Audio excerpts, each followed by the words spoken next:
Okay, so I suppose I've decided to embark on this. Embark. I don't know if I need to phrase it so grandiose. I've decided to embark on this dopamine detox thing, and so my general thoughts. So there's been this video from Dr. K that's been popping up in my recommended for quite some time, and I never clicked on it until today. I don't know why, I just was feeling like it. And I've been looking for some sort of video idea for a while because I haven't made videos in a long time, and I really want to make something that's not just a let's play. I want to make something that's more lifestyle oriented. This sort of thing fits the bill perfectly. I was going to make a video about learning the Rubik's Cube, but unfortunately I just went ahead and learned it not on camera, so I guess that one's out for now. I've got a lot of varied and often changing interests, which I think could make for interesting videos. And I don't usually spend very long on them. Usually something will keep my interest for a couple days to like a couple weeks, and very rarely longer than that. So I think I wanna be making videos about that sort of stuff. I got obsessed with the Rubik's Cube. Here's what I learned. And there's definitely still more to learn with this thing. I'm still using the beginner method essentially. So could be videos coming about that in the future. We'll have to see. But this dopamine detox thing, it struck me as something that I really should do because I frequently have trouble forming habits and doing things that I know I should do because the dopamine circuits in my brain are all hyper focused on just YouTube and online content consumption, which is pretty bad.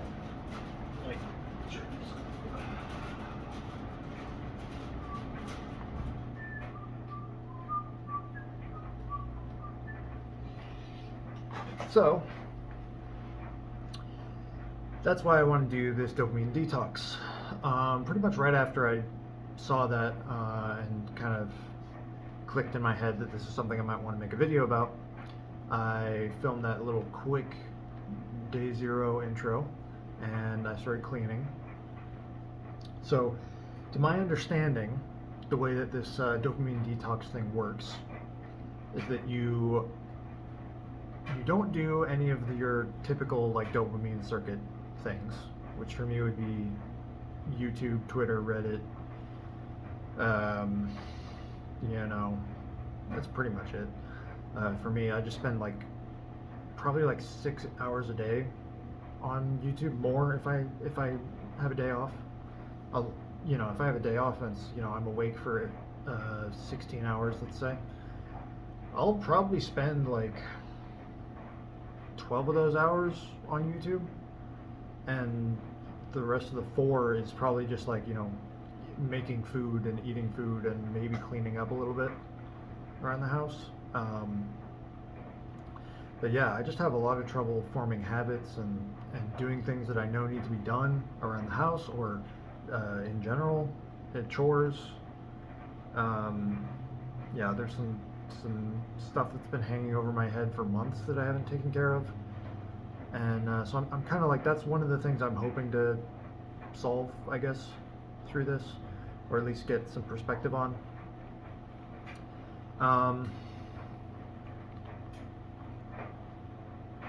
I think I got distracted somewhere in the middle of that sentence. So to my understanding, how this works is that you don't do the things that your dopamine circuits usually make you do.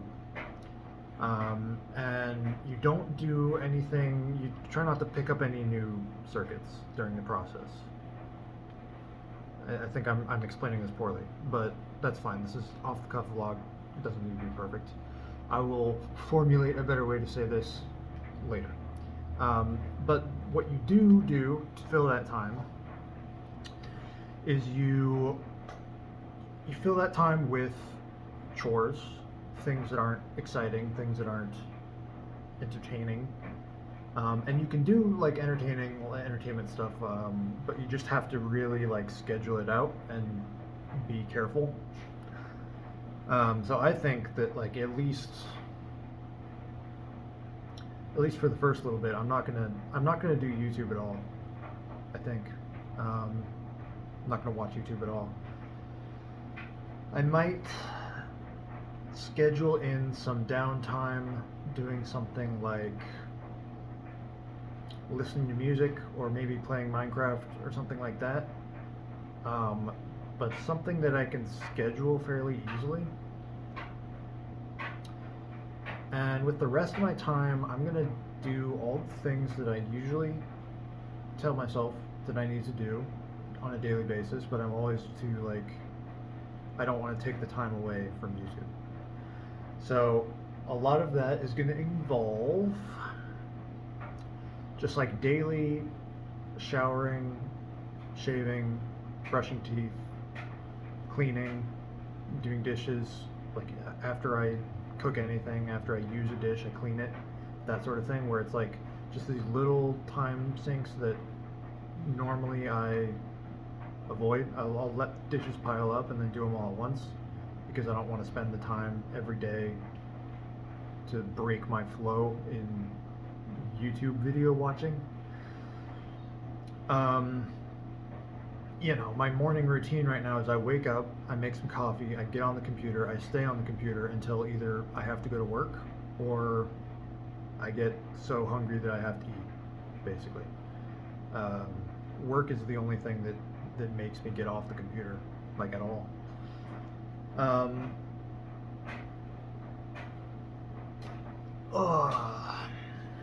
probably like exaggerating a little, but not that much. I mean, I have a lot of hobbies, but I usually only make like an hour a day for each hobby. If that, probably more like 20, 30 minutes. And like most of the time I do it while I'm doing other stuff or while I'm at work. So I learn languages a lot and I do that mostly while I'm at work. And I really need to be, that's a good point. I need to be listening more in my target languages, which right now is Vietnamese.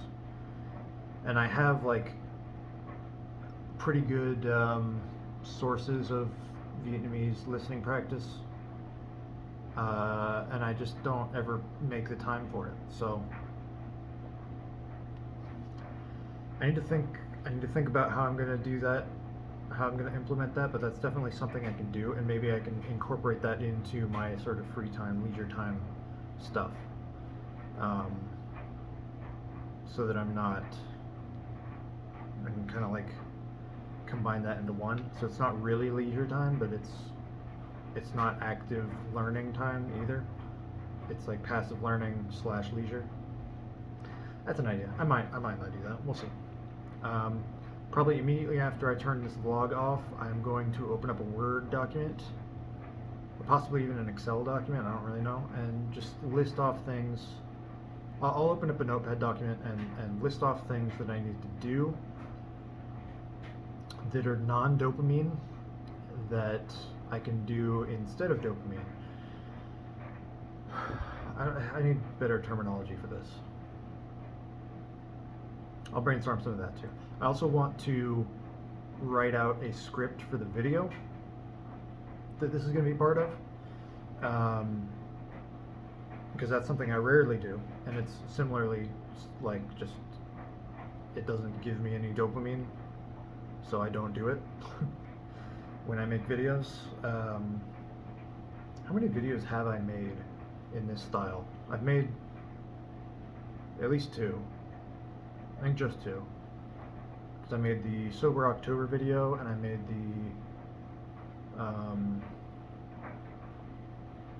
drawing video. I didn't finish either of them. I mean, I finished the Sober October challenge, but I never finished the video. And I probably never will because I switched off of Adobe, and so now I can't use my existing project files. I'd have to start all over, and I just don't feel like it. And it wasn't that great of a video anyway. Whatever. But I learned a lot making it, but that's about it. So yeah, right after this, I'm going to open up a document. I'm going to start planning. I'm going to write out.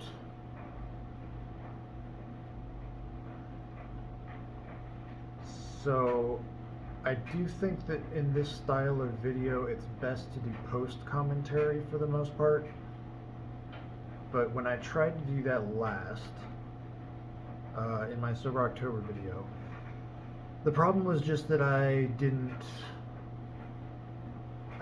wasn't like planning out what I was gonna say as I was going, and I was just doing a lot of these type of vlogs. My plan right now is just to like release these vlogs separately because it keeps me busy, I guess, and it's something I'm sort of comfortable with, and that helps me organize my thoughts a little bit.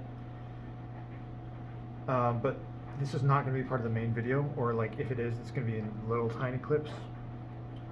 So my intent with these vlogs is just to be supplemental content rather than being part of the main video, which is one of the mistakes I made when I was doing the Sober October video. I was trying to do like daily like vlogs and workout filming, and then like as I started editing it, I was like 2 days in and the video was already 20 minutes long, and I was like, what the fuck? And none of it was interesting. So yeah, I think it's like, you know, if you're making a 10-minute video, it needs to be like 3-4 minutes of intro. Yeah, 3-4, maybe 5 minutes of play-by-play, I guess, of how the week went, and then like 2 or 3 minutes of outro and conclusions and stuff like that. So it needs to be like, I mean, you need to intro what you're doing, I guess, so that's important, but you don't want to take too long with that, and you don't want to take too long on like the boring day-to-day stuff. So with this, I'm doing 2 weeks of this challenge, but like most of that time needs to be spent, or most of the recounting of that time needs to be done very quickly, like in 5 minutes or so. So I'll probably do like, I'll do these vlogs. If something significant happens, I'll mention that. Otherwise, I'm just gonna like go over the plan. I'm gonna say, here we go. I'm gonna like narrate how it went with a little bit of B-roll. I need to think about what kind of B-roll. I'm gonna try and script that out pretty thoroughly if I can. We'll see. A little bit of B-roll, a little bit of narration about how it was going, how it went. This was hard, this was not hard, this was easier than I thought. And little vlog bits in between just to illustrate those points. And for like significant events, if anything significant happens, which we'll see, that's the part you can't really script, if something happens that needs to be included in the video, then you have to like kind of ride around that. But the script will be a living document, but I need to have a script before I start, to have like an idea of how everything should fit together, so that when I'm filming bits, I know how, what the context is. Yeah, so on that note, I don't know if I said everything I wanted to say, but that's kind of the point of these vlogs. I'm going to leave it there, and I'm going to open up that document I was talking about.